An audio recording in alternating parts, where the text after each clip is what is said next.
திருப்பத்தூர் அடுத்த புதுப்பூங்குளம் பகுதியைச் சேர்ந்த நபர் தன்னுடைய மனைவி மற்றும் மகளுக்கு பில்லி சூனியம் செய்து வசியம் செய்து உள்ளதாகும். அவர்களை மீட்டு தன்னுடன் சேர்த்து வைக்குமாறு கணவன் மாவட்ட ஆட்சியர் அலுவலகத்தில் புகார் முன்மொழிந்துள்ளார். திருப்பத்தூர் மாவட்டம் திருப்பத்தூர் அடுத்த ஏகே மோட்டார் அருகே உள்ள புதுப்பூங்குளம் பகுதியைச் சேர்ந்த சென்றாயன் என்பவரின் மகன் சீனிவாசன். இவருக்கு திருமணமாகி அவருடைய மனைவி உடல்நலக் குறைவால் கடந்த 2006ஆம் ஆண்டு இறந்துவிட்டார். இந்நிலையில் அவருக்கு ஒரு ஆண் 2 பெண் பிள்ளைகள் உள்ள நிலையில் கடந்த 2007ஆம் ஆண்டு ஜோலார்பேட்டை அடுத்த ரெட்டியூர் பகுதியைச் சேர்ந்த சாமியப்பன் என்பவரின் மகள் சாந்தி என்கிற ரேவதியை மறுமணம் செய்தார். இந்நிலையில் ரேவதிக்கு ஒரு பெண் குழந்தை உள்ள நிலையில் அந்த பெண் குழந்தை 11ஆம் வகுப்பு படித்து வருகிறார்.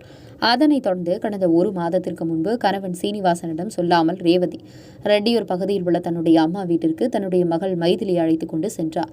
அதன்பின் ரேவதியை கணவர் சீனிவாசன் தொலைபேசியில் தொடர்பு கொண்டு அழைத்தார். அதற்கு ரேவதி மறுத்ததால் மகளிர் காவல் நிலையத்தில் சீனிவாசன் புகார் கொடுத்தார். புகாரின் பேரில் கணவன் மனைவி இருவரையும் வரவழைத்து மகளிர் காவல் நிலையத்தில் பேச்சுவார்த்தையில் ஈடுபட்டு சமாதானம் செய்து ரேவதியை கணவன் சீனிவாசனுடன் அனுப்பி வைத்தனர்.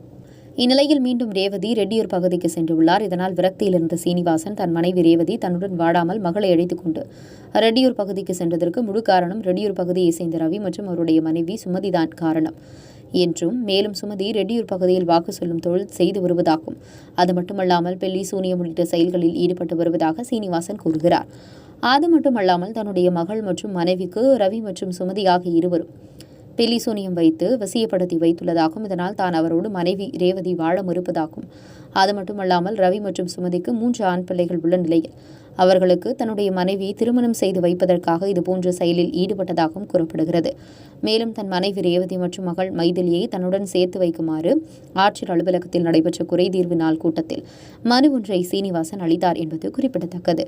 உங்கள் பகுதியில் உடனுக்குடன் முக்கிய செய்திகள் உங்கள் விரல் நுனியில் காண எங்கள் தவசி நியூஸ் 24 சேனலை காண தவறாதீர்கள். உங்கள் திருப்பத்தூர் மாவட்ட செய்தியாளர் சி ரமேஷ். வீடு போனவங்க திரும்பல. மகள் மேரி மேக்லேட் பள்ளியில் 11ஆவது வகுப்பு சேர்த்திருந்தேன். அவங்களையும் கூட்டிகிட்டு போய் அங்கே கவர்மெண்ட் பெண்கள் மேல்நிலை பள்ளியில் சேர்த்துட்டு இருக்காங்க. அங்கே அவங்க அவங்க அண்ணனும் அண்ணி ஒய்ஃபும் என் மனைவியும் மகளையும் வசியப்படுத்தி வச்சுட்டு இருக்காங்க. அவங்க அங்கே கனி சொல்கிறேன், பில்லி சூனியம் எடுக்கிறேன், இது போல எல்லாம் மக்களை ஏமாத்திட்டு இருக்கிறாங்க. நான் போய் கேட்டதுக்கு உன்னோட அனுப்ப முடியாது, சொத்து வேணும், புள்ள வரமாட்டேனுது, அப்படி இப்படின்னு அவதூறாக பேசுகிறாங்க. இப்போ 41 நாளில் 2 கூட மகளிர் காவல் நிலையத்தையும் வச்சு சமரசம் பண்ணி பார்த்தோம், ஒத்துட்டு வரல. அதனால் இப்போ நான் மாவட்ட கலெக்டர்கிட்ட மனு கொடுத்து என் பொண்டாட்டி புள்ளியை என்னோட சேர்த்து வைக்குமாறு மிகவும் தாழ்மையுடன் கேட்டுக்கொள்கிறேன்.